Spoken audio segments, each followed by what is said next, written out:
You to Quinn Wade coming to you with that instant basketball analysis. This time is on the New Orleans Pelicans beating the Phoenix Suns 124-116. The Suns go to 27-32, but they still 16-12 at home. The Pelicans are 16-43. They're 5-24 on the road. But the Pelicans lead the series, and they pretty much won it because the next game they play is later actually tomorrow. But since they already won the two games prior, they can win or lose this game. It won't make a difference because the Pelicans look like they're not going to make the playoffs, and the Suns do need to win that game if they're trying to still make the playoffs. But it still should be a fun game because this one was two, and the other one was a 2-point win. So these teams ain't that far away from each other in talent, even though it was some bad basketball in this game. And the effort from the Suns is still questionable because of the offensive rebounds, because of people being wide open, the miscommunications, the defensive lapses, and the fact that they just don't know how to stay in front of people sometimes. It just makes you wonder, do the Suns actually like playing with each other or not? Sometimes I do wonder that because it just seems like they're not really recognizing how to play winning basketball, even though they made the playoffs last year. Now, I know some pieces been changed from this roster to last year roster, but the bulk of the team is still there. And I don't know what they're doing sometimes offensively. I don't know what they're doing sometimes defensively, but it's not really helping them win games, is all I'm trying to say. And this is just getting uglier and uglier as the season continues to go on for the Suns. They had one of the best records in the NBA, and everybody was talking about how good they were and how much they have changed and how much they have become a different team with the addition of Tyus Jones and this, that, and the other. And now everybody's saying how bad they are and how they're not even playing real basketball. And now they should get rid of Kevin Durant. Now they have to get rid of Kevin Durant because he can give them the best assets in return, even though he's in his late 30s. I don't know what's the remedy for this team and what they're trying to do for this with this team. I thought it was a bad trade, like I said before, getting Kevin Durant because Devin Booker is almost 10 years younger, so it didn't really make that much sense to get him, especially because Kevin Durant was already going through a lot of injuries and he wasn't the same player as he was before.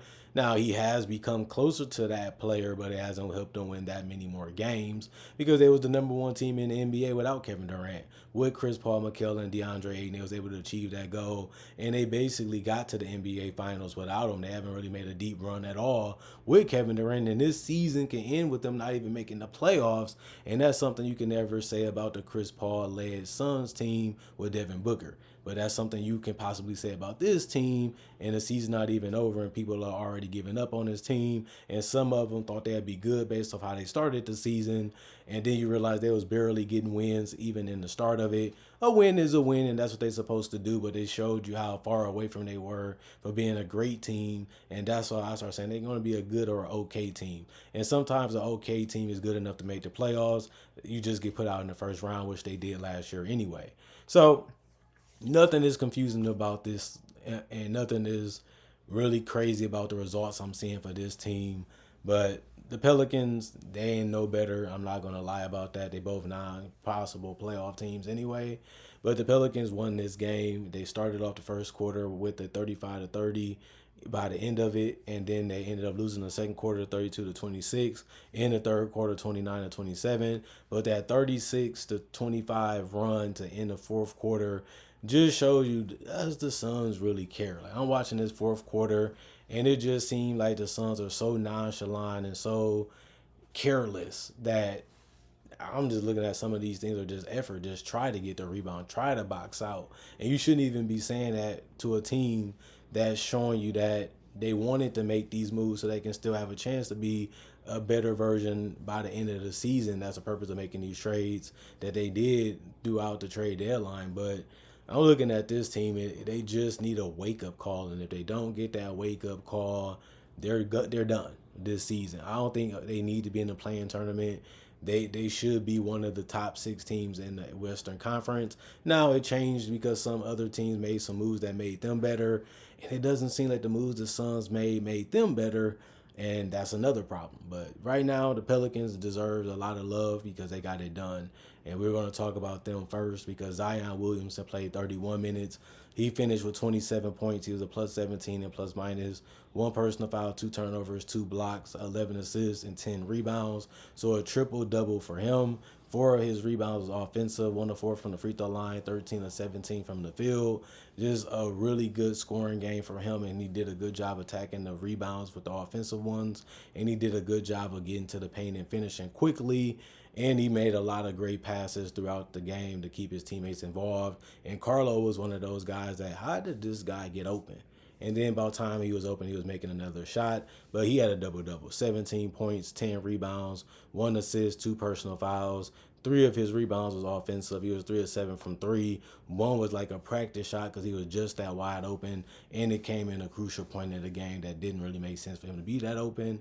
And he was 7 of 13 from the field. Eves, Messi, 5 of 11 from the field. So he had a double-double. So that's 3 guys that had a double-double tonight.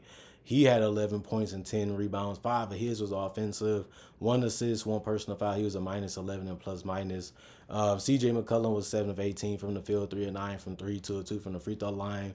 19 points, 4 rebounds, 2 of them was offensive, 2 assists, 2 personal fouls, minus 12 and plus minus. And then Trey Murphy was just throwing threes from the logo, but he was making them. So most people didn't complain about that, as funny as that can be. But he was 6 of 18 from the field, 5 of 13 from 3. You'll actually take that. 1 of 1 from the free throw line, 4 rebounds, 1 assist, 1 block, 1 turnover, 2 personal fouls, and the minus 9 and plus minus. All of the starters played 30 plus minutes and scored in double figures, and that was good to see tonight. Jamal Cain was a guy that played 10 minutes. He was 1 of 4 from the field. It was all 3-point shots. 1 personal foul, minus 3 and plus minus 3 points. Jeremiah Robinson Earl was 2 of 5 from the field and 1 of 3 from the 3-point line. 6 rebounds, 2 of them was offensive, 1 assist, 1 block, 1 personal foul, plus 22 and plus minus 5 points. Jose Alvarado was 5 of 9 from the field. He did a good job of getting to the basket and making quick decisions and good plays throughout the game. But he also did knock down some spot up threes too, where he finished 2 of 4 from 3 and 2 of 2 from the free throw line. He did have 1 rebound and 5 assists and also 3 steals. He had 1 personal foul. He was a plus 10 and plus minus with 14 points. And Jordan Hawkins, 4 of 9 from the field, 2 of 7 from 3, 5 rebounds, 3 assists, 2 blocks, 3 turnovers, 1 personal foul, and a plus 22 and plus minus with 10 points. Him and Alvarado was the only 2 guys that got in double figures. They shot okay from 3. Jose shot excellent from 3. They playmate, they rebounded. They did a good job of trying to compete defensively. So the bench did what they were supposed to do in the minutes that they was able to get. And the rest of the guys did not play several different reasons tonight. 50 of 104, 48% from the field, 17 to 47, 36% from 3, 7 to 12, 58% from the free throw line, 16 offensive rebounds, 50 rebounds total, 25 assists, 3 steals, 6 blocks, 6 turnovers, 12 personal fouls. And I look at the Phoenix Suns as one of them teams that, man, what can go wrong next is basically what they fans are saying. Kevin Wayne Durant continues to put up the scoring numbers that we can't really hate on him for because that's what he's getting paid to do. 28 points, minus 2 and plus minus, 2 personal fouls, 2 turnovers, 1 block, 1 steal. He only had 2 assists and 5 rebounds. He was 4 of 13 from 3 and 12 of 23 from the field. When they gave him the ball, majority of the time he made it, even if it was from 3. So if that's what they know, that he's a generational scorer, he did that tonight. And 28 points, it was a hard 28, but he got it done even efficiently when you look at the field goals. Nick Richards, 5 of 6 from the field, even had a little hook shot in there. He got a double-double, 10 points, 16 boards. 6 of them was offensive, 2 assists, 1 block, 2 turnovers, 2 personal fouls, plus 15 and plus minus. He has these games. Then he doesn't, he's still figuring things out. Bobo, he had 15 points. He was a plus 15 and plus minus. 1 personal foul, 1 turnover. He did have 2 blocks. He finished with 1 assist and only 6 rebounds. But he was 3 of 6 from 3 and 6 of 10 from the field. Their experiment, he's producing numbers. He's putting up numbers. But like I said, it still hasn't helped them win. Tyus Jones started tonight, 5 of 7 from the field, 5 of 6 from three. He did have a double-double. He had 15 points and 12 assists, which is really good to see. He also was able to get 5 boards and 1 steal. He finished as a plus 15 and plus minus. And Devin Booker took the most shots on the team. He was 13 of 29. He finished 6 of 16 from the field. Would like to see him make a little bit more than that. But he was also 4-4 from the free throw line, 7 rebounds, 3 of them was offensive, 9 steals, 9 assists, 1 steal, 4 turnovers, 3 personal fouls. He was a -6 and plus minus and led the team in scoring. And actually, he led the entire game in scoring with that 36-ball game. Royce O'Neal played 11 minutes. Of course, he hit them threes, and he didn't miss one tonight. He finished 2 of 3 from the field and 2 of 2 from the three-point line. No free throws for him. 1 rebound, 1 personal foul, -8 and plus -6 points. Ryan Dunn was 0 of 5 from the field, didn't make a 3 either. He finished 0 of 3 from that field goal shot. 2 rebounds, 1 was offensive, 1 block, 1 personal foul, -9 and plus minus. Mason Plumlee, 1 of 1 from the field, 2 of 4 from the free throw line. 8 rebounds, 3 of them was offensive, 1 block, 1 personal foul, -21 and plus -4 points. Grayson Allen, 0 of 7 from the field, 0 of 6 from 3. 1 rebound, 2 assists, 1 steal, 1 turnover, 1 personal foul, -22 and plus minus. Kylan Gillespie, 0 of 2 from the field, 2 of 2 from the free throw line. 1 offensive rebound. That was all he had when it comes to rebounds, but he did get 1 assist too, and he was a -9 and plus -2 points. Ty Washington Jr. got on the court, but he only played 3 minutes, and he was 0 of 1 from the field. It was a 3. No free throws for him either, but he did also have 2 personal fouls and finished as a -8 and plus minus with no points. The rest of the guys did not play. Coach's decision.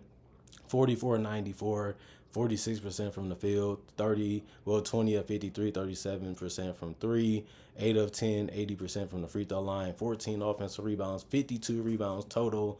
For them, they out-rebounded the Pelicans. They also had more assists with 29. They also had more steals with 4. They tied them in blocks with 6. They had 10 turnovers, which was more than the Pelicans. And they also fouled more than the Pelicans did. And they get the loss tonight.